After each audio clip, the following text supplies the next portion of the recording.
We're really happy today to also add another speaker to the lineup, Casey Barrick, the president of the Northern Kentucky Innovation Network.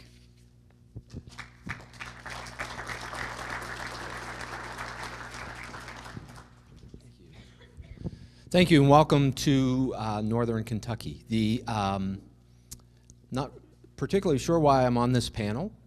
Really smart people. Whew. And in addition, I'm not sure why they gave me 50 minutes, an hour-long lecture for you guys. Is that a problem, Rhonda? Okay. But I have 5 minutes, 5 short minutes. So the title of my lecture that I've just cut down is How Far We've Come. So I take you back.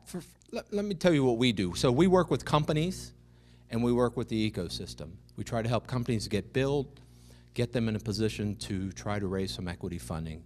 And last night we did a pitch contest, and we had 3 companies, and I thought that was really interesting for today because one of the companies had a bolt-on product, as I call it, literally and figuratively, for the bourbon industry. We're from Kentucky. We drink a lot of bourbon. It didn't have a lot of smart cities applications, I would think. I would think Mark might, or Bob might be concerned about the roads and bourbon drinking. And the next 2 companies I thought were very novel. One was using genetic testing to lower healthcare costs for insurers. Very interesting. A lot of application. And the last piece was using technology to help solve the workforce issue we have going on across our region. So those are a couple examples of what people are working on today in slightly different spaces. So I'll tell you a story about how far we've come. In mid-2015 or so, as part of my ecosystem work, I came across a federal grant, $40 million, for it was effectively smart cities in the transportation arena.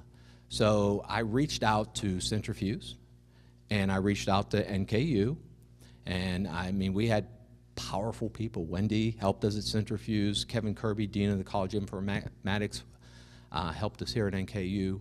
And we concluded in 2015 that we did not have the infrastructure and the assets and the organizations to actually apply for the grant.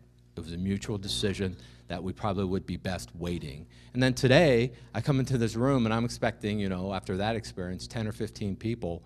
And I don't know how many people are registered for the conference, but you know, thank goodness for Zach, right, who's, however he does it, but he organizes the region so well and on the whole Smarter Cities thing. So I think we've come a long way. I think we have a long way to go. But man, I wish that $40 million grant was sitting out there today because I think our region would really fare well with the federal government. Thank you.